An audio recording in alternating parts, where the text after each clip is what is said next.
Buenas noches a todos los presentes. El día de hoy llevaremos a cabo nuestra última sesión. El tema a abordar es materiales peligrosos. Quiero agradecer la presencia del ingeniero Loaiza. Él es ingeniero químico de San Marcos, cuenta con una maestría en Economía del Medio Ambiente y Recursos Naturales y estudios doctorales en Ingeniería Industrial. Agradecemos su presencia, ingeniero, como moderador invitado. Es un gran honor para nosotros contar con usted hoy. Muchas gracias por la invitación. Muy amables, gracias. Bien, pasemos a iniciar con nuestra sesión. Diana, si puedes compartir tu pantalla, por favor.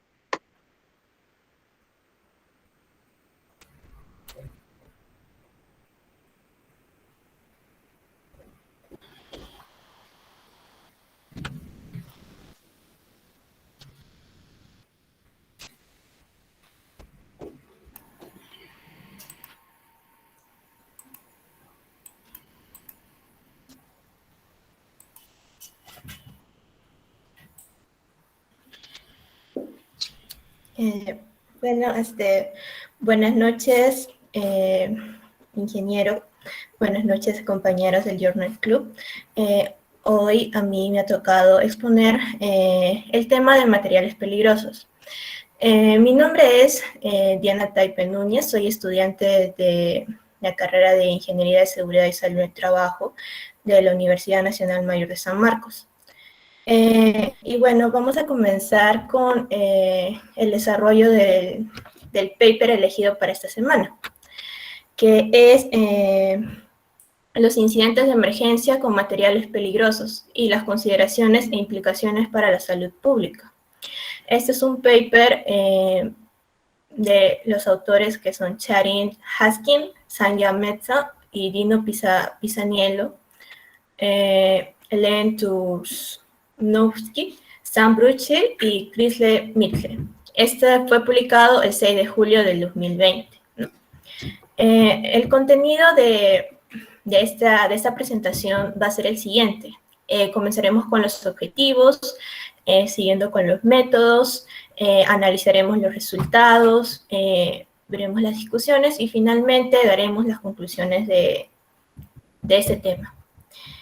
Bueno, comencemos. El objetivo del paper en sí del tema es los incidentes con materiales peligrosos, ahí llamado HAZMAT, son siglas en inglés, ¿no? Hazardous Materials, tales como derrames de productos químicos, fugas, incendios y la liberación intencional de sustancias tóxicas. Tienen el potencial de afectar negativamente la salud humana, los ecosistemas y el medio ambiente. El personal de los servicios de emergencia a menudo se enfrentan a circunstancias impredecibles o que cambian rápidamente. Todo esto en el contexto de Australia, ¿no? Porque ellos los autores de este paper están analizando los problemas con estos materiales peligrosos en ese país. Bueno, los eventos con materiales peligrosos internacionales y notables que son conocidos, tales como el ataque del 11 de septiembre, ¿no? También podemos mencionar el lanzamiento de Novichok en Salisbury. Esto fue un agente químico lanzado en un contexto de Guerra Fría. Y caso de Australia, también se puede mencionar tales como el incendio de Code Island en 1991 y el lanzamiento de Noplex en 2011. También se puede agregar el incendio del almacén de Tottenham en 2018. ¿No? Bueno, tales eventos se pueden interrumpir la actividad de la comunidad durante meses y se deben implementar recursos considerables y variados a corto y largo plazo. Como resultado, tanto a nivel internacional como dentro de Australia, se ha prestado cada vez más atención a la preparación, respuesta y recuperación de la comunidad y de emergencia, ¿no? No sé si alguno de la audiencia haya escuchado algunos incendios que haya ocurrido en Australia. No sé si me podrían responder, por favor.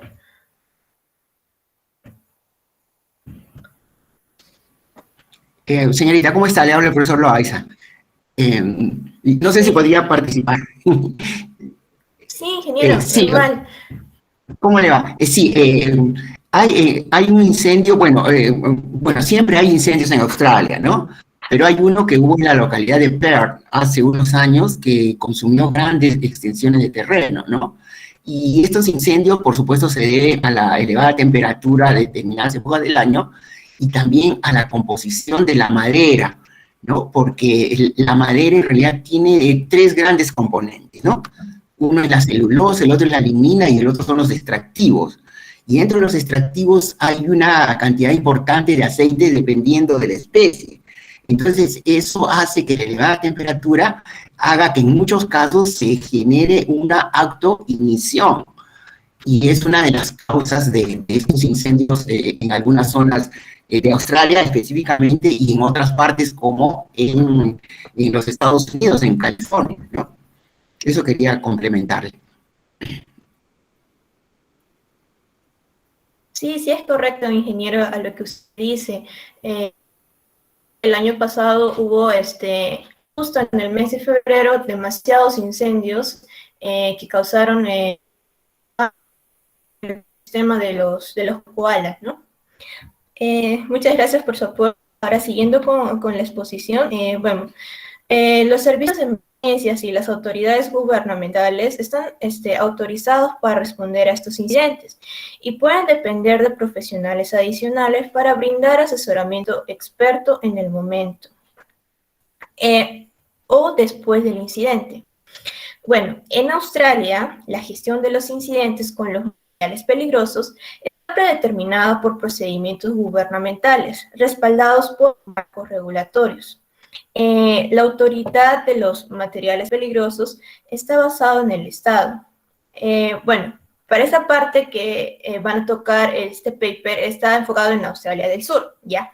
Y en Australia del Sur es el Servicio Metropolitano de Bomberos, también llamado bomberos profesionales, ¿no? También existe el Servicio Nacional de Bomberos, que esto está compuesto por voluntarios. Y desde 1997 se cuenta con un equipo de coordinadores de asesoramiento técnico, ¿no? Lo que ha proporcionado asesoramiento especializado adicional. Y también se cuenta con el apoyo como las agencias de protección de medio ambiente, los servicios de ambulancia de Australia Meridional y la salud de Australia y también de salud, ¿no?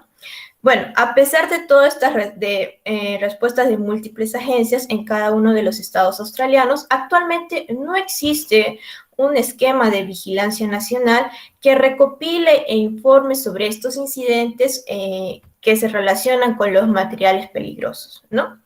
Bueno, en síntesis, el objetivo de este breve informe o de este paper es proporcionar información descriptiva sobre incidentes con materiales peligrosos en el periodo del 2001 al 2018.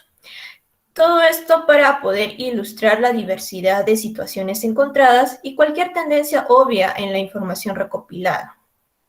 El resultado del trabajo presentado sería crear conciencia sobre las implicaciones para la salud pública de los incidentes de emergencia, ¿no? Que tienen el potencial de tener impactos significativos en la salud de la población. Y siguiendo, vamos a ver los métodos. El tipo, la ubicación de estos accidentes, ¿no? Para el periodo 2001 al 2018. Este perfil, como podemos ver en la imagen, son tablas que están comprendidas el año 2001 al 2018 y están especificadas la cantidad de casos, ¿no? Bueno, los informes presentados se recopilaron a partir de notas de campos contemporáneos y y estos se enviaron mensualmente al gobierno del estado y representan un registro de la información recopilada en el lugar del incidente, ¿no? El asesoramiento sobre la gestión de incidentes de emergencia con materiales peligrosos ha sido proporcionado desde 1997, como les mencioné anteriormente, por un equipo, ¿no?, especializado, que tiene más de 20 años de experiencias con este tipo de materiales peligrosos. Ellos son expertos en toxicología, salud pública e higiene ocupacional. A ver, ahora, viendo las tablas, vemos acá que está clasificado por locación. Vemos la locación metropolitana, rural, regional, desconocida, ¿no? Y el total de números de incidentes. Que acá podemos ver que del periodo 2001 al 2018 son 726 incidentes. También tenemos otro tipo de clasificación que relata sobre los incidentes ocurridos con el transporte, los incendios, incidentes deliberados o accidentes que pueden ser derrames, ¿no? Y acá los típicos materiales peligrosos que están involucrados. Acá en esta tabla podemos ver que están los pesticidas, los gases, los ácidos alcalinos, solventes, combustibles, metales, toxinas biológicas y bacterias. Y se observa, ¿no?, que hay del total de este periodo de años, en donde más incidencia ha habido es de los pesticidas. Entonces, no sé si alguno de la audiencia tenía conocimiento de esta clase de materiales peligrosos o si hay algo más que se pueda agregar. ¿Me podrían ayudar? Diego, por favor. Pues Piero. Compañeros del Journal, por favor.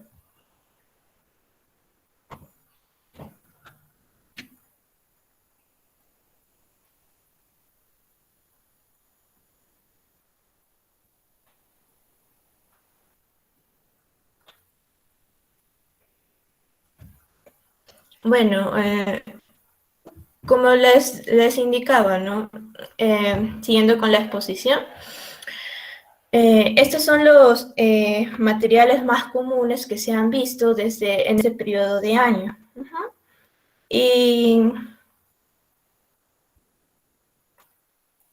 siguiendo con la exposición, veremos los resultados. Los resultados vamos a analizar primero de esta tabla. La tabla número 1 que dice las locaciones. A ver, en las locaciones metropolitana,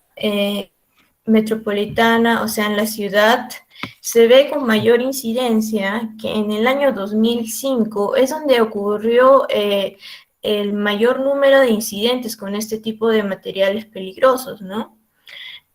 Ahora, en el área rural, regional, que se supone que es donde hay más vegetación, más vegetación, más naturaleza, ¿no? Podemos observar que se repite en el año 2008 y en el año 2005 un alto número de incidentes con este tipo de materiales, ¿no? Y en el área, en las locaciones desconocidas, porque esto no tomaron muy bien los organismos encargados, ¿no?, podemos observar que en el año 2006 es donde ocurre una mayor incidencia de este tipo de incidentes, ¿no?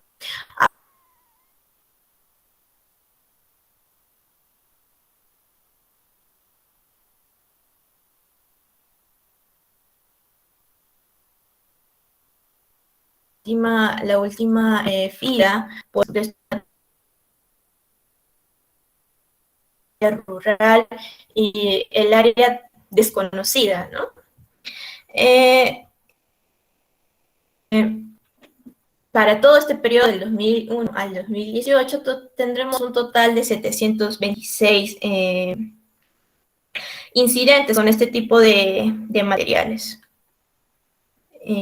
Bueno, ahora siguiendo con esta tabla, estamos en la parte de discusión de resultados. Mira, se ve que el 5.82% de estos accidentes están relacionados con los transportes, o sea, la manera de que se transportan los materiales peligrosos, tales como combustible, pesticidas o esos tipos de materiales peligrosos, ¿no?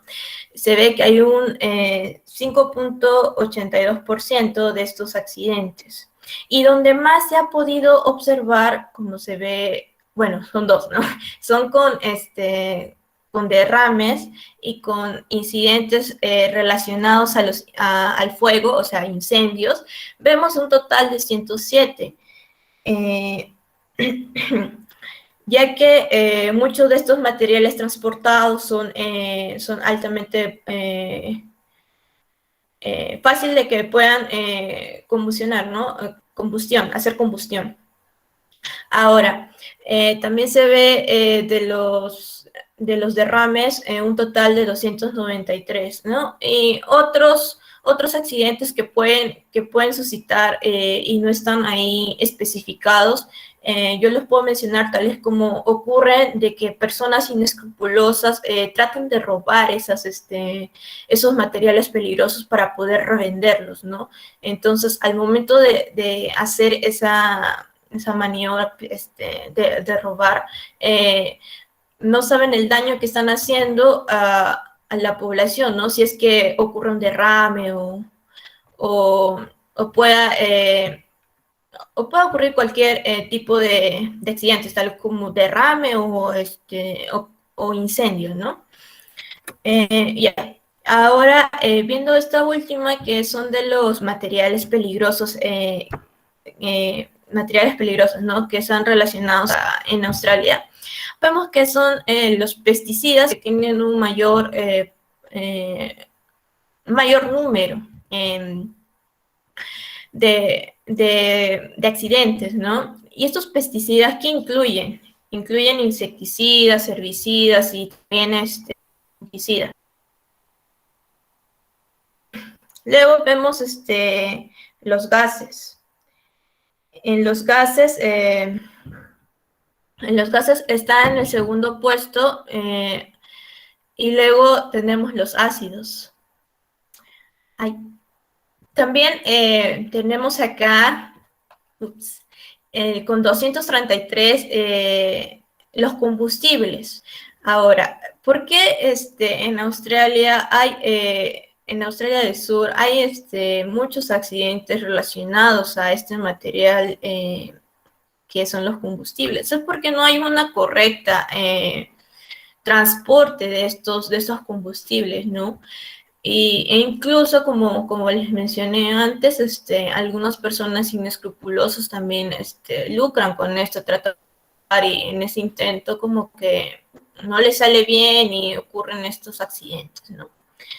Y en una menor proporción tenemos a los agentes tóxicos, bueno, toxinas biológicas, ¿no? Ya, eso es con respecto a los resultados. Ahora, para las discusiones, bueno, a los incidentes con materiales peligrosos en Australia del Sur durante el periodo de estudio mostraron una diversidad de sustancias y entornos de exposición. El conjunto de datos puede proporcionar una guía de planificación, de políticas y servicios. Si se recopila toda esa información, interroga. La justificación para una base de datos nacional de incidentes estaría previsiblemente en la integración de escenarios de incidentes, ¿no? Así para tener una base de una capacitación especializada y modelado de costos, beneficios e impacto de servicio a nivel nacional. Bueno, la naturaleza de las emisiones de los materiales peligrosos al medio ambiente puede volverse particularmente significativa para las comunidades cercanas, cuando las sustancias se incorporan al agua o son de naturaleza volátil, lo que permite la liberación y propagación atmosférica. Aquí puede ser la liberación de esas toxinas biológicas, ¿no? Y también de los gases que están mencionados en la tabla, ¿no? Bueno, los datos recopilados que se presentan aquí muestran que un gran componente de los productos químicos involucrados son los gases, combustibles y ácidos. Estos pueden liberarse a través de aerosoles o vapores. También se aplican particularmente a los incendios, donde el potencial de dispersión generalizada y exposición atmosférica aumenta la necesidad de vigilancia y coordinación de los servicios de salud pública. Todo esto para poder garantizar que los incidentes a gran escala se resuelvan con respuestas proporcionales de gestión de emergencia. Ahora, el manejo de estas mezclas complejas y sus productos de pirólisis en caso de incendio presentan desafíos considerables para las agencias de respuesta de materiales peligrosos. Hay deficiencias en las respuestas regulatorias y gubernamentales y estas se han asociado con la gestión en eventos muy importantes en Australia, ¿no? Ya que, como os he mencionado, hay incendios. Bueno, todos estos incendios, un ejemplo es en la localidad de Melbourne, ¿no? Se causa por vertederos ilegales, incendio de carbón, ¿no? O sea que la discusión aquí, más que nada, es que el país de Australia no tiene una buena gestión de respuesta, ¿no? Y no tiene una buena gestión de respuesta. Disculpen si alguno de mis compañeros del Journal Club tienen algo que acotar hasta ahora, por favor. Carla o Yanela.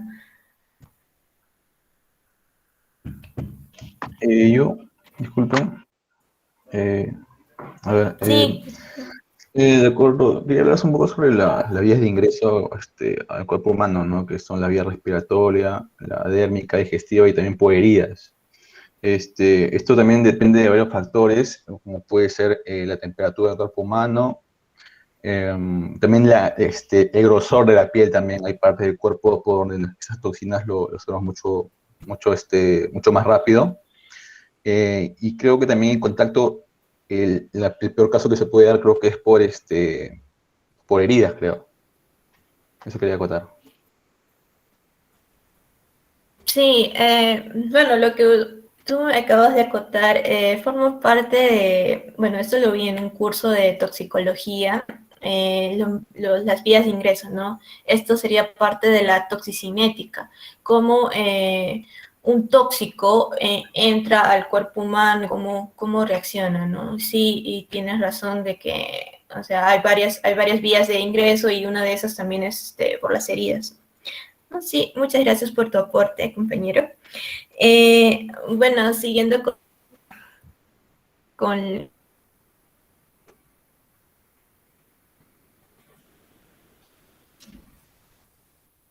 en Australia. Disculpa, Por Diana, ejemplo, Piero ha levantado la mano. ¿Me escuchas? Quiere sí, dar te un escucho, comentario. Daniela. Sí, Piero, adelante. Piero levantó la mano. Buenas noches a todos. Primeramente, te felicito por la presentación.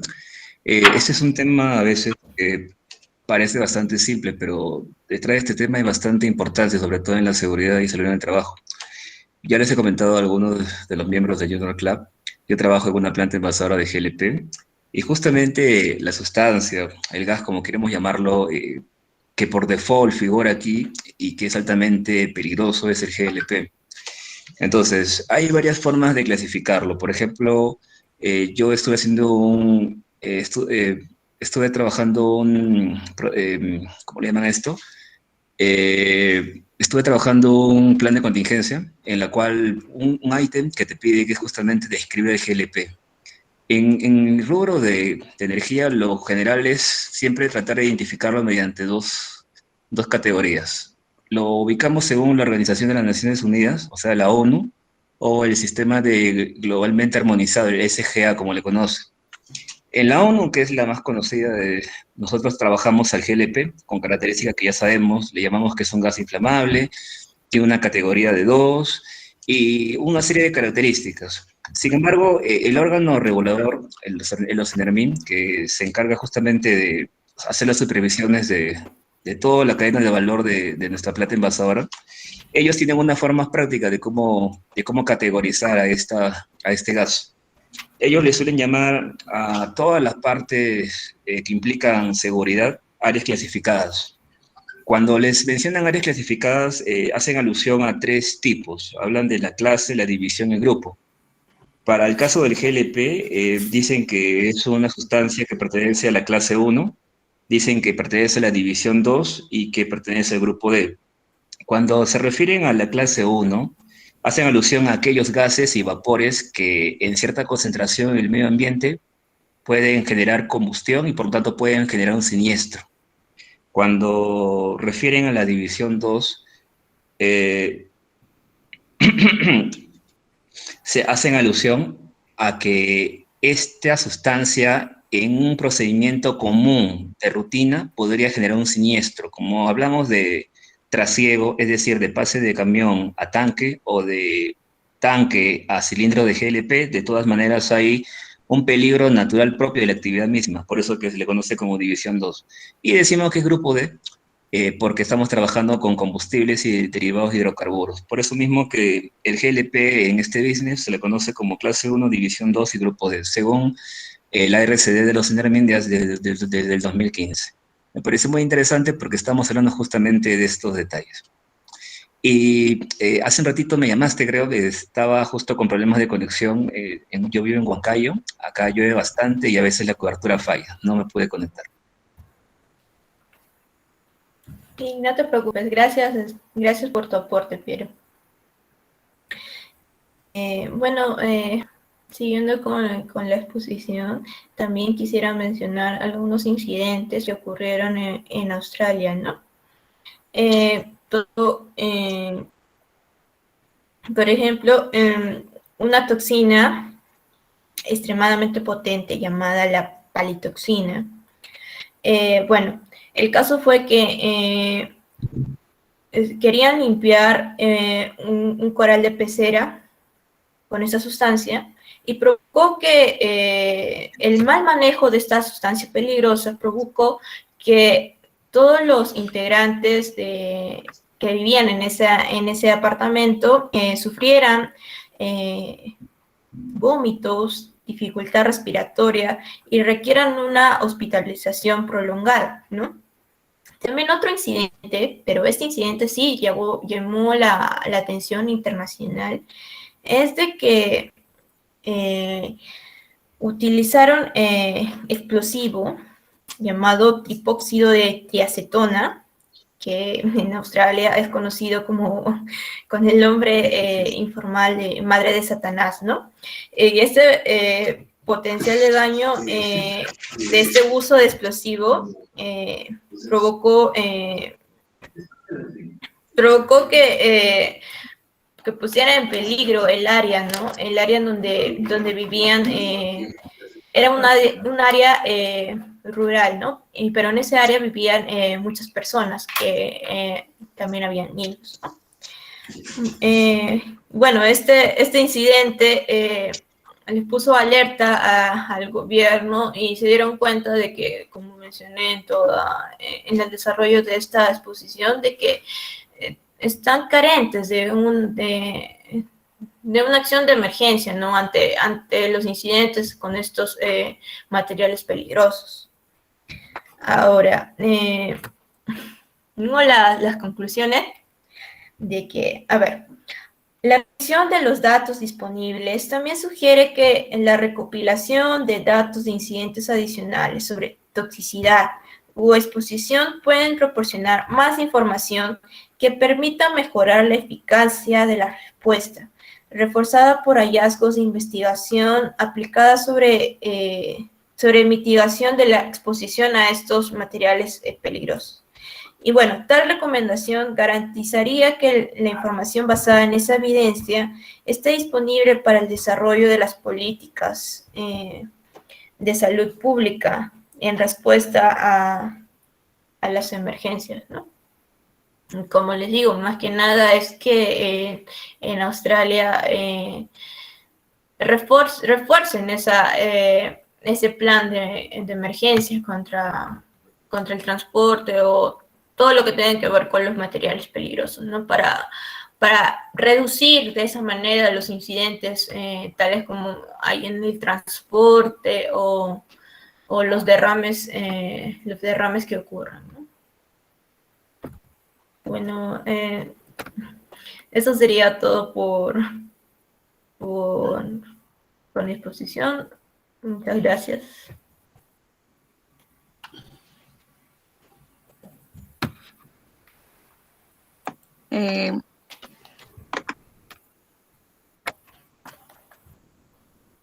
El ingeniero Loaiza quiere dar un aporte. Puede darlo, ingeniero. Claro, muy buenas noches a todos. Señorita Diana, muchas gracias por la presentación. Y, o sea, es importante ese tipo de artículos recopilatorios en relación a, digamos, los tipos de accidentes y también las causas, ¿no? Las causas. En realidad los materiales peligrosos es una variedad y se caracterizan, pues, por sus, dependiendo, así como decía, ¿no?, el compañero que intervino hace unos minutos, Piero Francisco, ¿no? Hay varios criterios de clasificación, ¿no? Varios criterios de clasificación. Osinermi trabaja mucho con lo que menciona la NFPA, ¿no? Pero también hay el de las Naciones Unidas, por supuesto, hay el SGA, entre otros, ¿no? Y el SGA en realidad es el criterio de clasificación para el transporte, porque surgió de las Naciones Unidas para Europa, y en Europa se transportan muchas de las materiales peligrosos por vía terrestre y vía férrea también, ¿no? Vía férrea. Entonces, primeramente es importante tener en cuenta todas estas clases y categorías, ¿no? Es importante, ¿no? En segundo lugar, el transporte es siempre, en la mayor parte de países, es el que ocupa uno de los primeros lugares, ¿no? Accidentes durante el transporte. Ahora, la diferencia entre países está en lo que respecta a la situación de las carreteras, por ejemplo, muy bien, a la existencia o no de conflictos socioambientales, entre otras, la posibilidad de que haya o no haya esta manipulación, digamos, inadecuada por personas inescrupulosas también no solamente de los oleoductos, entre otros, ¿no? Entonces hay una serie de causas sobre las cuales se dan los accidentes. El transporte es uno de ellos. Ahora, depende del país de que haya más accidentes en plantas industriales que otros, depende de las actividades también, ¿no? Por ejemplo, la tabla que usted presentó está ordenada, pero quizá se podría reordenar. No sé si el documento tiene otras categorías en función a mayor cantidad, porque figura en la mayor cantidad, si es que no recuerdo bien la tabla, los gases, ¿no? A ver, ahí está. Sí, podría poner la de los gases, por favor, donde funciona la lista. Claro, ¿no? Entonces, ya, gracias. Entonces, sí, el total en ese periodo, ¿no? Nos podríamos ver en el total en el periodo y ocupa el primer lugar los combustibles, en el primer lugar, así rápidamente, en el segundo lugar, los ácidos, en el segundo lugar, los pesticidas, ¿no? En tercer lugar, los ácidos, y cuarto, los gases, ¿no? Entonces, habría que ver un poco cuál es la realidad en todo caso de Australia, porque es Australia del sur, ¿no? Es Australia del sur. Australia está dividida pues en Australia meridional, etcétera, ¿no? Entonces, eso del tema de los combustibles es no solamente por el hecho de transportarlos, sino también, cuando se habla de transporte, no solamente es transporte vía vehículos, sino transporte vía ductos, ¿no? Entonces, de repente habría que ver cómo se dio exactamente en el caso de los combustibles, ¿no? El otro tema es el caso de los ácidos. Los ácidos son corrosivos, los ácidos se transportan también por carretera, ¿no? Y tiene toda un protocolo para ese caso, y los gases, lo que menciona su compañero también hace unos instantes, los gases se transportan en licuado. Ahora, dependiendo de la actividad que existe en la zona, hay estos pesticidas, ¿no? Pesticidas es el término en inglés de lo que lo conocemos nosotros como plaguicidas en español, ¿no? Y los plaguicidas dependen de la plaga que quieran combatir. Ahora, todos los plaguicidas son tóxicos, ¿no? Y los plaguicidas están diseñados para matar, ¿no? Entonces, es importante tener en cuenta también, dependiendo del país y la zona para que se utilice, el manejo adecuado de estos plaguicidas, ¿no? Si combaten insectos, como figura ahí, entonces hay una familia que son insecticidas. Si combaten lo que le llaman hierba mala a algunos, serían los herbicidas. Y el otro es para los hongos, serían los fungicidas, ¿no? Entonces, ahí esto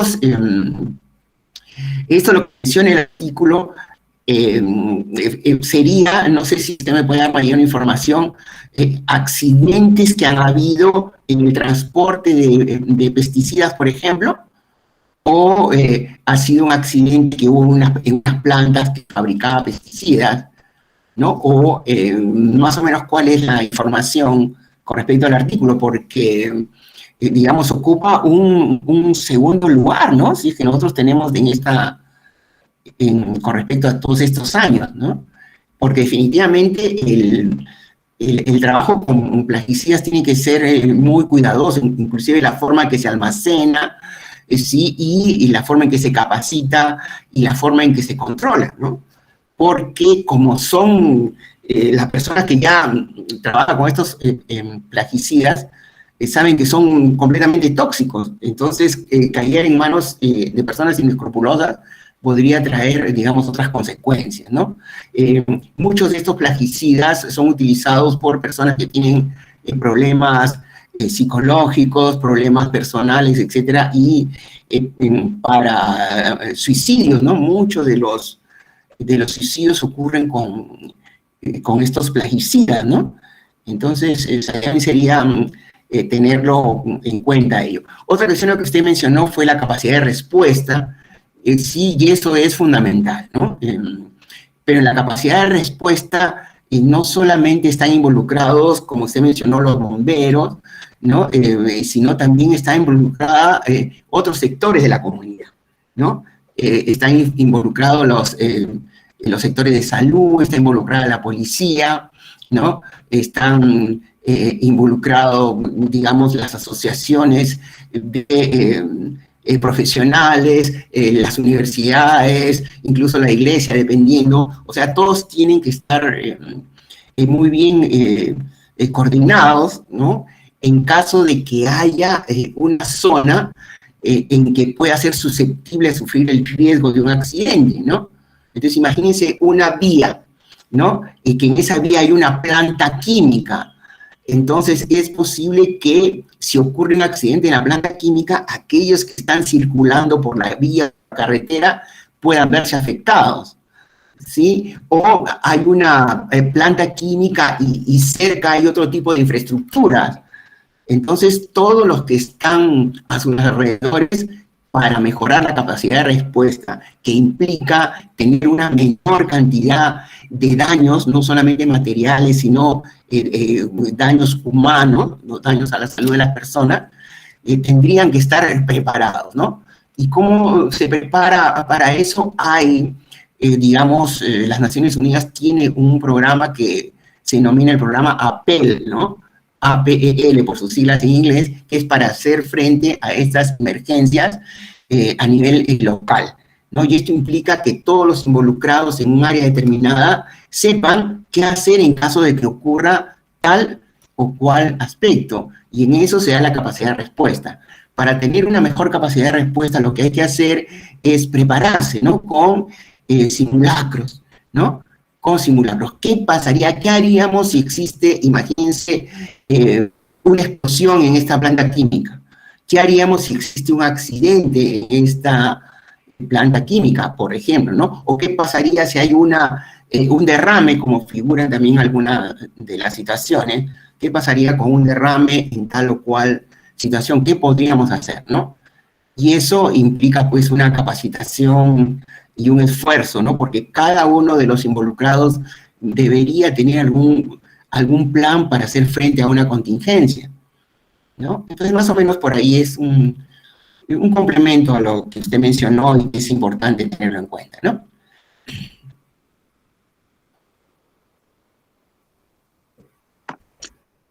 Interesante lo que comentó, ingeniero. Definitivamente, de acuerdo a sus comentarios, se me vino a la mente el caso de Bhopal, eh, debido a que obviamente no existían la suficiente planificación con respecto a un posible accidente, ¿no?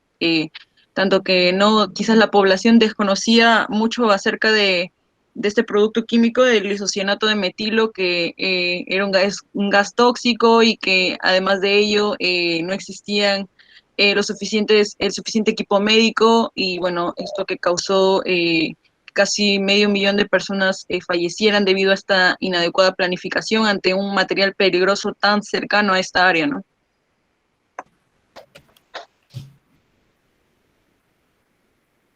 Claro, perdón, en el caso de Bhopal, como usted bien dice, por ejemplo, la comunidad no sabía que en esa planta industrial de la Union Carbide se fabricaba un famoso, digamos, agroquímico, ¿no? Que es el Sebin, y había un producto intermedio que era el isocianato de metilo, ¿no? Inclusive ni los hospitales, ¿no? Sabían cómo tratar a los afectados si es que hubiera habido una fuga, ¿no? Había mucho hermetismo, y creo que si hubiera habido este conocimiento de la población y del gobierno, por supuesto, hubieran sido menos víctimas, ¿no? Fueron muchas víctimas en realidad, y muchas fallecieron en la primera noche, y el resto ha ido falleciendo a través de los años, ¿no? Con las consecuencias.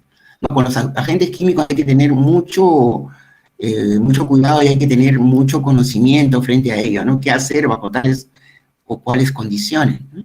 Es un gran valor agregado para los químicos, ingenieros químicos y profesionales afines, manejar el tema de la peligrosidad. Hay varias categorías de peligrosidad de los agentes químicos, y un agente químico puede tener más de una categoría de peligrosidad, que es a veces lo más delicado, ¿no? Uno piensa que una sustancia solamente es inflamable, pero puede ser inflamable y tóxica a la vez, ¿no?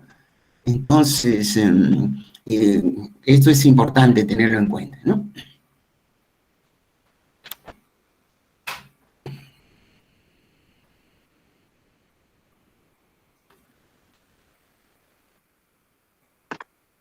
Quizás alguien más quiera dar algún comentario con respecto al tema.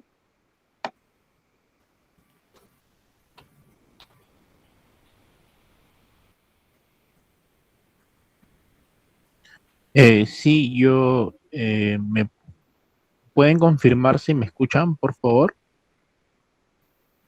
Sí se te escucha bien, Diego. Ok, perfecto. Primero que nada, buenas noches con todos. Buenas noches, profesor Loaiza. Y las disculpas del Bueno, caso para la compañera que estuvo exponiendo. Me comentan que me estuvo llamando en un determinado momento, pero que solamente comentarles que mi señal ha estado fallando, tanto mi audio, perdón, mi señal ha estado fallando en estos días. Y el día de ayer incluso y parte de hoy he estado sin servicio de internet gran parte del día y cuando regresaba fallando. Bueno, dicho esto, las disculpas del caso, quería hacerle una consulta a, no sé si el ingeniero Loaiza o de repente la compañera me pueda responder a mi consulta. Mencionaron en un momento sobre el caso del incidente de Bhopal, ¿no? Que fue un incidente que afectó muchísimo a la población que se encontraba localizada cerca de donde ocurrió el accidente. Y bueno, así como este, que es uno de los casos más sonados, más conocidos y que es materia de estudio siempre, hay tantos otros, pues, ¿no? Que han ocurrido a lo largo de la historia y en distintos países. Mi consulta era, aquí en Perú, ¿a quién corresponde autorizar la instalación de plantas o de zonas urbanas? Porque, por ejemplo, nosotros que somos sanmarquinos, o bueno, la mayoría del grupo somos sanmarquinos, sabemos que al lado nuestro de la universidad hay un hospital, el Hospital Naval. Y al lado del Hospital Naval hay una fábrica, me parece que es de vidrios. Frente a esa fábrica de vidrios, actualmente hay un condominio que es relativamente nuevo, pero antes de ese condominio, se los digo porque yo he estudiado en la zona desde muy chico, antes de ese condominio también había una fábrica de pinturas que sufrió un accidente y se incendió la fábrica. Y bueno, sabemos que las pinturas, dentro de su composición hay elementos químicos bastante tóxicos y afectó, recuerdo mucho a los alumnos del colegio que está también frente al Hospital Naval y a la gente en realidad de la zona, los alrededores. Recuerdo claramente también que hubo varios vecinos que salieron a denunciar que estas dos fábricas emanaban gases tóxicos y ese tipo de cosas que les afectaban, ¿no? Entonces, que me absuelvan esa duda. Es algo que no logro todavía encontrar. ¿Quién es el encargado de determinar la ubicación de las plantas o bueno, de determinar la ubicación de zonas residenciales, urbanas, comerciales? Porque no, si vemos, no tiene sentido pues que hayan fábricas o plantas en general cerca a ese tipo de zonas, ¿no? Claro, no sé si podría intervenir, por favor. Sí, ingeniero, encantado. Correcto. Por favor. Sí, señor Diego, la situación es la siguiente, ¿no? En la legislación peruana, digamos, la municipalidad es la que otorga digamos, sectorización de la ciudad. Muy bien, entonces hay zonas residenciales, hay zonas de industria ligera, ¿no? Hay zonas de industria pesada, etcétera, si ese fuera el caso, ¿no? Muy bien, entonces, digamos, uno no puede construir una fábrica en una zona residencial. Muy bien, sí, definitivamente. Así como uno no puede construir un conjunto habitacional en una zona industrial. Entonces, ¿qué es lo que pasa, no?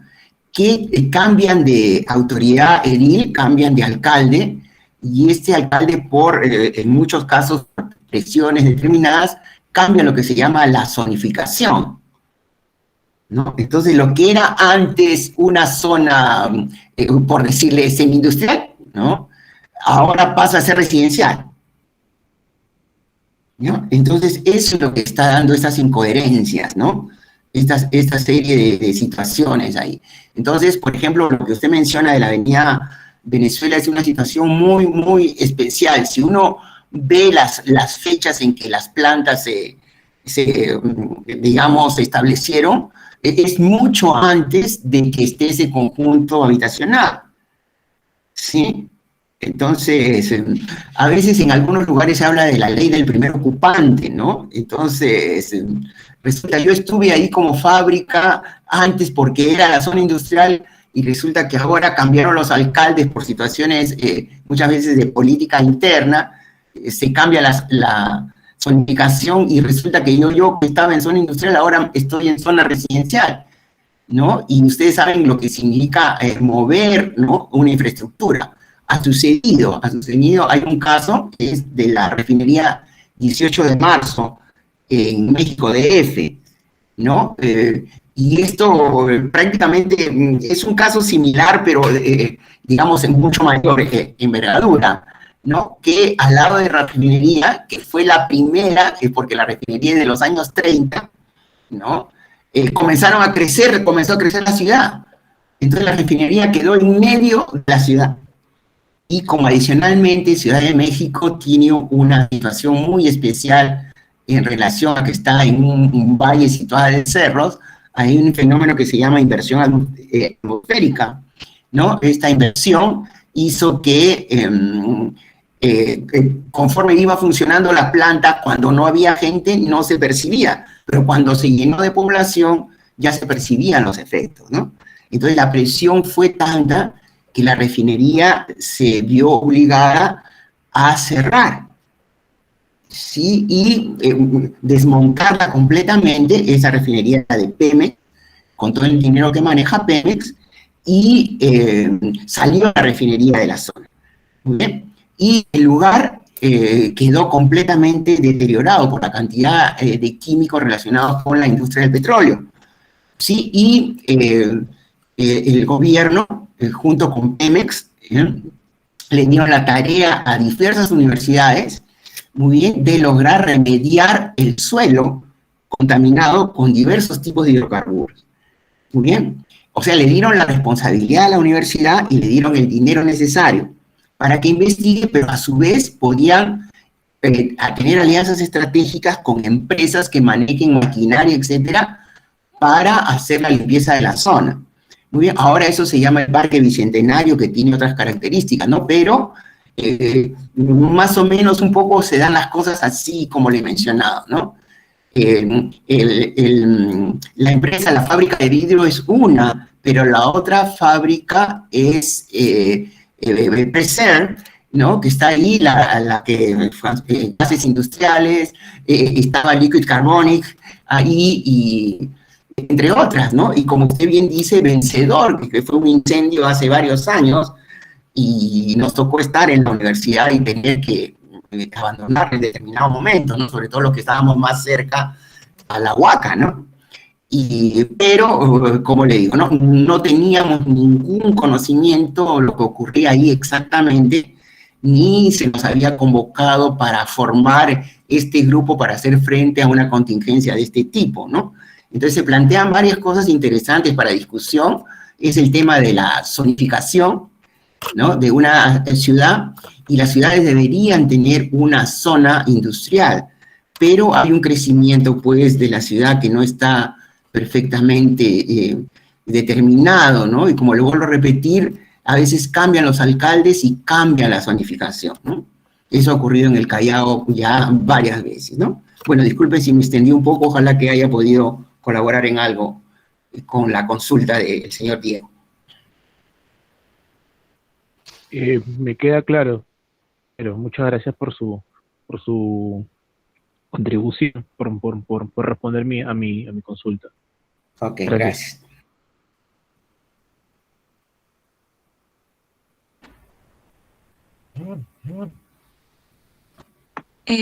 Diego, Piero, ¿quieres aportar algo? Sí, justamente lo que el ingeniero acaba de hablar es muy cierto. Si uno busca en la página de la Sonafil manuales de seguridad y salud en el trabajo, por ejemplo, de minería y otros rubros, va a encontrar manuales. Y hay procedimientos. Está bien definido la parte de seguridad, ¿no? Y riesgos y peligros. Pero si uno busca petróleo y gas, ese rubro energético no va a encontrarlo. Entonces, lo que me pongo otra vez como referencia a los Enermin, lo que los Enermin hace es recoge estándares internacionales los traduce a través de la norma técnica peruana en Perú y a través de reglamentos y normas técnicas se empieza a definir criterios para poder abrir el registro de hidrocarburos en algún lugar o zona determinada. Por ejemplo, hoy estuve haciendo una inspección a un local de venta, que es lo que nosotros conocemos como las tiendas que venden balones de gas, y una condición necesaria para que pueda trabajar, y es motivo de sanción fracción administrativa, es que se encuentre desde las válvulas de los cilindros a una actividad que implique concurrencia de personas a 50 metros. Es decir, en un radio de 50 metros desde las válvulas de los balones no puede haber un colegio, ni un hospital, ni un lugar que implique concurrencia de gente. Entonces, y si uno revisa, hay una serie de checklists que los CNERMIN organiza y todo es en acceso a información pública y ahí están las condiciones. En general, en resumen, podríamos decir que lo que ellos buscan es que la actividad de este subsector de hidrocarburos sea seguro. Para ello hay medidas reglamentarias, inclusive hasta para que el local de venta cerca de él haya un poste, hay una medida reglamentaria. Por ejemplo, para que haya conexiones eléctricas son 4.6 metros y una altura de 2 metros. No puede haber un cable ni un fusible en ese radio, porque si no afectaría la zona de seguridad. Y esa más o menos era la idea, ¿no? Lo que dice el ingeniero es cierto, y sobre todo este rubro de hidrocarburos es un rubro muy sensible, así que los órganos reguladores de cierta manera a veces son vistos como los malos, pero ellos lo que buscan más que todo es la seguridad y una seguridad basada en normas técnicas, y para eso ya está definido todo, y esto se ve no solamente desde la parte del funcionamiento, sino desde la parte preoperativa. Pero operativamente hay supervisiones, en las cuales hay unas declaraciones juradas, donde todo lo que les mencioné y mucho más está ya hecho, y el supervisor lo que hace es ir y deja un acta de confirmación donde él asegura de que todo lo que debe cumplirse ya está cumpliendo y posteriormente se hace la parte operativa y luego ya se entra en funcionamiento y se crea el registro de hidrocarburos, es decir, el negocio en sí. Y eso no solamente es para una planta, también es para toda la cadena de valor. Puede ser locales de venta, consumidor directo y para el caso también de los camiones cisterna. Y no solamente para el GLP, también para el gas natural.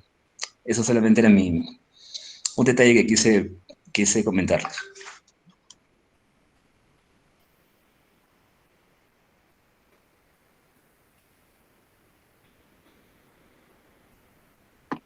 Gracias, Piero. Quizás alguien más quiera comentar algo más o damos por finalizada esta sesión.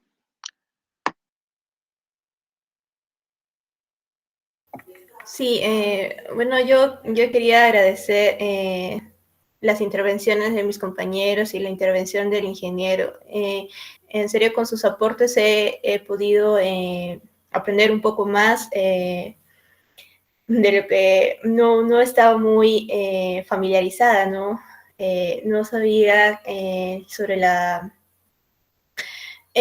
sobre las zonificaciones, ¿no? Sí, me pareció muy interesante y me motiva a seguir aprendiendo más y averiguar más sobre estos temas.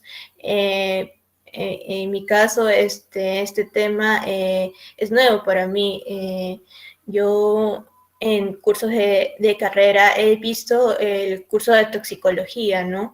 Que estaba más enfocado a las toxinas, a reconocer cuáles son las hojas de seguridad, ¿no? Ahí se ve si la sustancia es peligrosa, es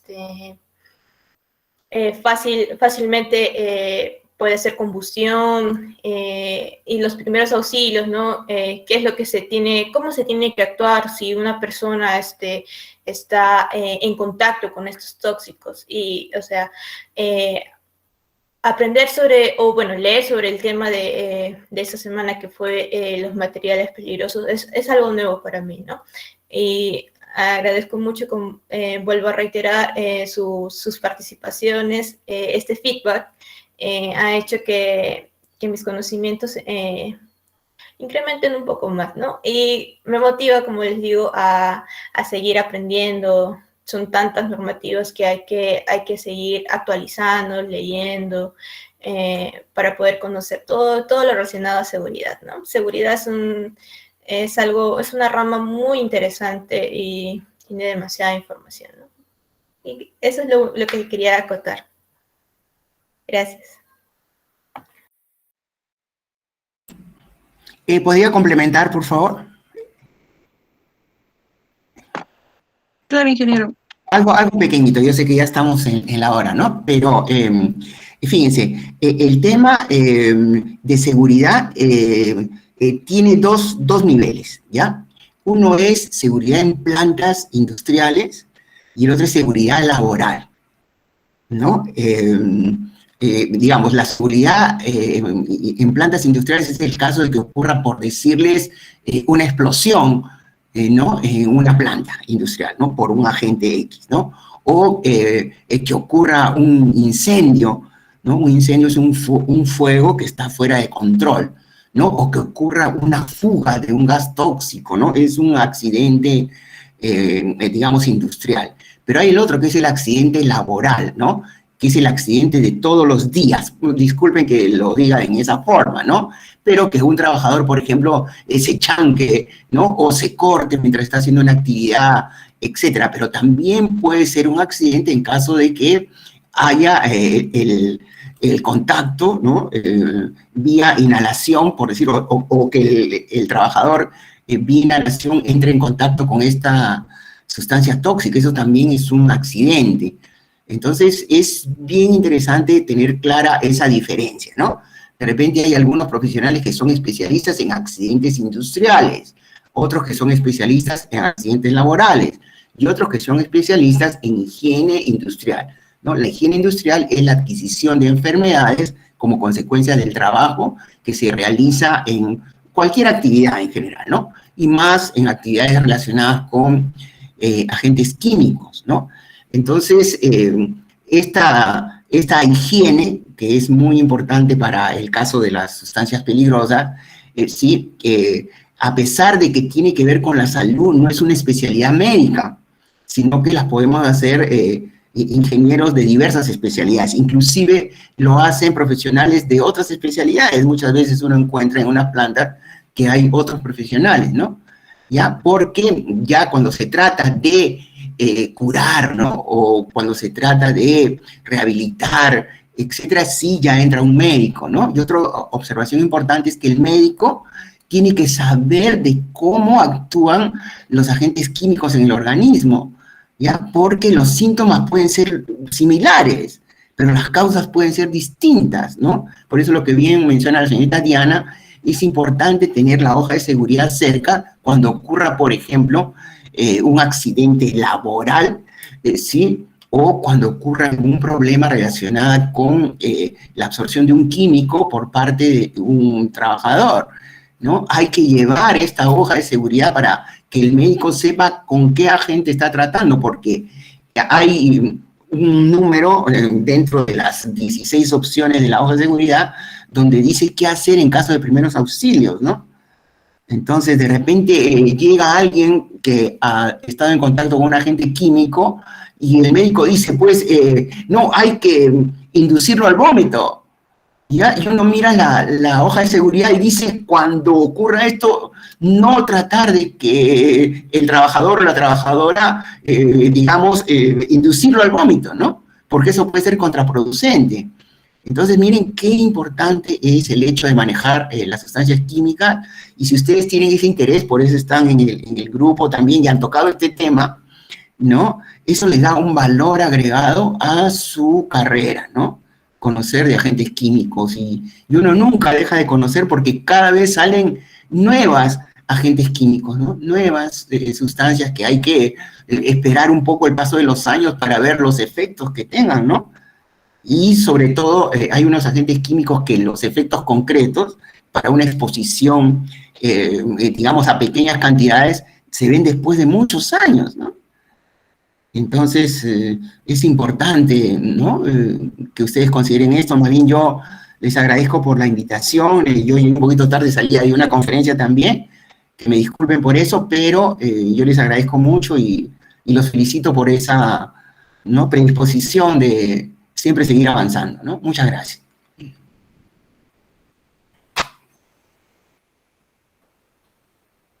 Muchas gracias, profesor, por su disposición siempre a ayudarnos. Somos de Este grupo justamente es muy voluntario, ¿no? Cada uno está aquí porque ha pasado todo un filtro y ha querido aprender más sobre este tema. Ya que este tema es muy multidisciplinario, ¿no? Para comenzar a tomar medidas en base a la seguridad, primero se tiene que conocer las sustancias, porque porque a partir de eso se puede tomar muchas medidas, ¿no?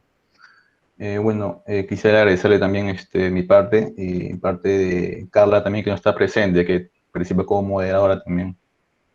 Muchas gracias. Ok, gracias a ustedes. Gracias a todos los presentes. Bien, damos por finalizada esta sesión. Gracias a todos. Ok, gracias.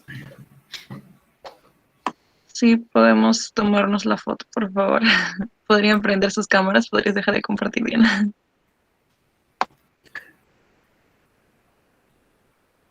Yo también. No. Claro, usted también, ingeniero. Claro, profesor. Gracias. A ver. Ya. Llegó toda la foto. Ya jugamos a 3 ya. 1, 2 y 3.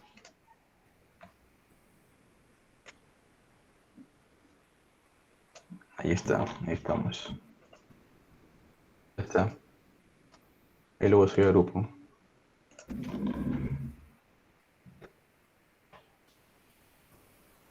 Ya lo envié. Muchas gracias, ingeniero, por su Ya. participación. No, Creo que gracias. hemos aprendido todos un poco, así ha contribuido con todos, en verdad. Ha No, sido gracias. bastante buena esta sesión. Gracias. No, por favor. Gracias a ustedes también, ¿ya? Mucha suerte. Hasta luego.